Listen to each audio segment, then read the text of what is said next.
Nous n'avons pas beaucoup parlé de la charte, mais cela nous semblait prématuré puisque nous n'avons que des exemples de charte et que je pense que ça serait un sujet de discussion, mais c'est quelque chose qu'il faudra, c'est peut-être une des premières actions qu'il faudra faire. C'était votre boulot, hein, pourtant. On avait pour qu'ils soient reconnus, parce que pour avoir des Oui, subventions, on a dit qu'il faut s'adresser à l'IMA pour voilà, on a une retenu, légitimité. voilà. L'IMA par la suite, voilà, Voilà. c'est vrai, elle a On raison. a conclu qu'il fallait Oui. envisager la solution de Voilà. l'IMA. C'est quelque chose qui se fera chemin faisant, qui va Voilà. se construire. Après la constitution du réseau. Voilà. Déjà, nous avons reçu une lettre d'appui officielle signée par le secrétaire général de l'Union. Mais c'est très bien. Bon, c'est ce que nous avions dit aussi, à partir du moment où nous avons une ouverture officielle, quand même pas le gouvernement tunisien, et qu'on a reçu au niveau des 3 pays l'appui, si ça formalisait un peu déjà ce réseau.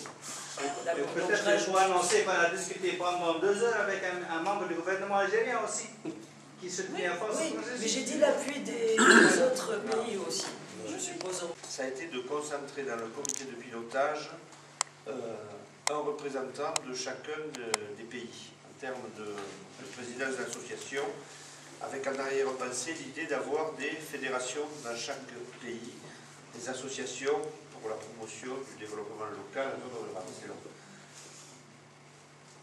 Et ensuite, ce qu'on a souhaité, c'est que, par rapport au texte de départ, c'est que la présidence que nous avons rebaptisée allègrement en comité de pilotage ou de coordination, Non, on a dit organe de décision. ou organe de décision, comité de coordination, provisoire. dans un esprit d'évolution à terme, et centré essentiellement sur les 4 représentants des pays, plus le secrétaire exécutif. C'est-à-dire que ça reste On va les mettre tous à la limite. sur bailleur de fonds. Oui. Pourquoi Les groupes techniques constituent seulement des institutions adéquates européennes. On avait mis ça pour Des signes techniques.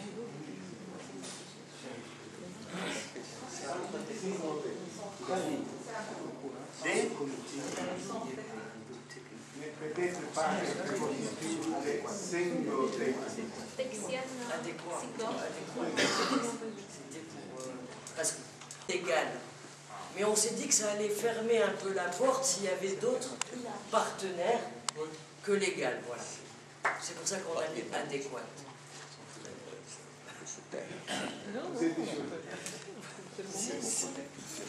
Donc crédit par pays. Donc moi j'ai dit soit la on a mis soit la désignation, soit l'élection. Position, c'est l'élection de chaque pays. Je pense que c'est là que sera la discussion. Pas à ce stade. Il faut faire l'élection. Sinon, je crois que sinon, il aura problème dans chaque pays. Parce qu'il dira, non, moi je vais, les autres associations, ils diront, moi aussi, comment on va faire ça?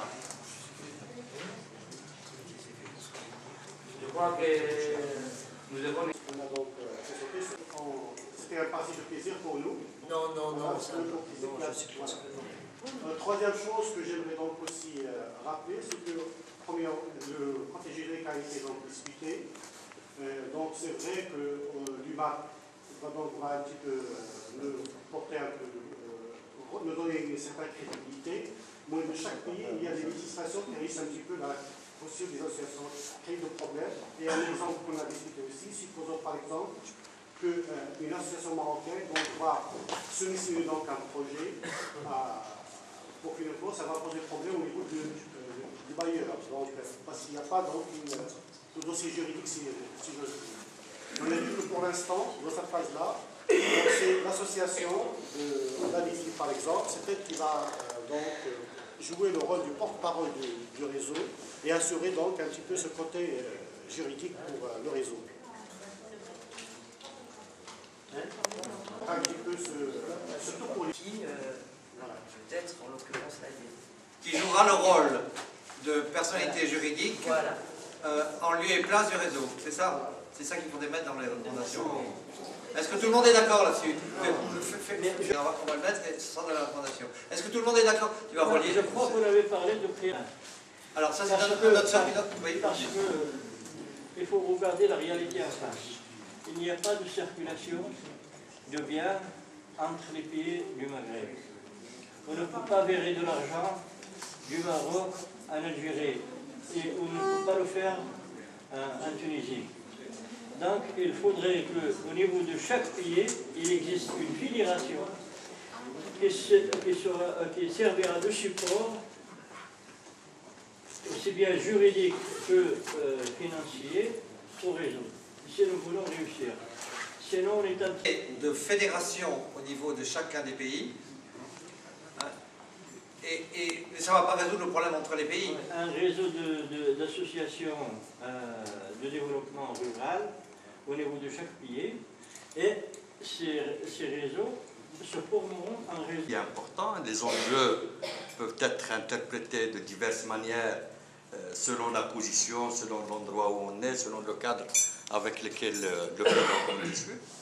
Et c'est pour ça que un certain nombre de questions qui ont été posées restent sans de véritables réponses satisfaisantes. Régime juridique, qui c'est qui représente, quelle loi, où c'est qu'on va déposer. Toutes ces choses-là ne sont pas très claires, hein, vous savez, il faut parler franchement. Donc si nous souhaitons, puisque nous sommes ici, ce n'est pas uniquement pour bénéficier de la beauté de Germain. Voilà un petit peu, moi, mon avis. Je l'avais exprimé à Rabat quand on s'était réunis. Je le redis avec le respect que je dois à tous mes collègues qui viennent de Rabat. C'est Abdelhamid Zmouri. Maintenant, il faut que le réseau existe en tant que personne morale, que ce soit juridiquement ou pas juridiquement, peu importe, mais il faut qu'il existe. C'est-à-dire que quand on va voir le secrétaire général du Liban, on y va au nom de quelque chose qui existe. Hein? Est-ce que c'est ça que tu veux dire? Oui, je veux, si c'est possible, aboutir à une seule page dans laquelle on est en avenir. Et on mettra l'initiative pour immédiatement mettre en marche une mécanique de construction.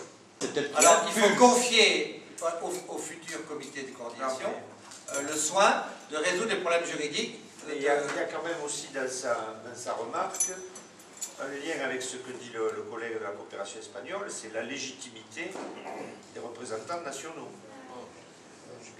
Ça, c'est un problème, parce que si on bâtit un réseau sur de l'illégitime, on sait très bien qu'il va exploser au premier virage. Nous sommes 10. On revient, on dit nous avons constitué, etc. Il y a 1000 qui vont tout de suite réagir. Et c'est un enjeu, la société civile. Il faut faire une recommandation au comité de coordination pour trouver une solution juridique au problème actuel. Parce qu'on ne va pas les trouver à 5 ans de toute façon. Est-ce que c'est ça? Oui, mais juridique. Voir un développement local en milieu rural. Bon. Ces questions juridiques, elles sont de ressort d'experts qui dépassent les experts nationaux, puisqu'il s'agit d'experts qui ont des compétences internationales. La légitimité du réseau, il n'est pas issu du fait que ses membres soient légitimes, mais il est surtout issu du fait que son travail et ses résultats sont légitimisés par les mandants et par les membres qui veulent adhérer à ce réseau. Il y a des exemples de réseaux internationaux qui fonctionnent, même s'ils n'ont pas une constitution juridique forte, mais qui sont connus comme des partenaires parce qu'ils produisent des informations, parce qu'ils sont interface avec la société civile et parce qu'ils sont promus au titre d'interlocuteurs d'organisations internationales. Donc je pense que c'est comme ça qu'il faut avancer assez vite et confier à un groupe de travail rien que la liste des questions à résoudre, déjà, et à travailler dès le début, et puis progressivement consolider. Mais l'idée, par exemple, de répondre à la question est-ce que moi, association marocaine, je suis légitime ou pas, pour y répondre, il faudrait faire une conférence des associations de développement local marocaines. Peut-être et quand bien même on ne sera pas un réseau de tout le développement local, c'est le réseau de ces associations qui sont là. Si demain il y aurait d'autres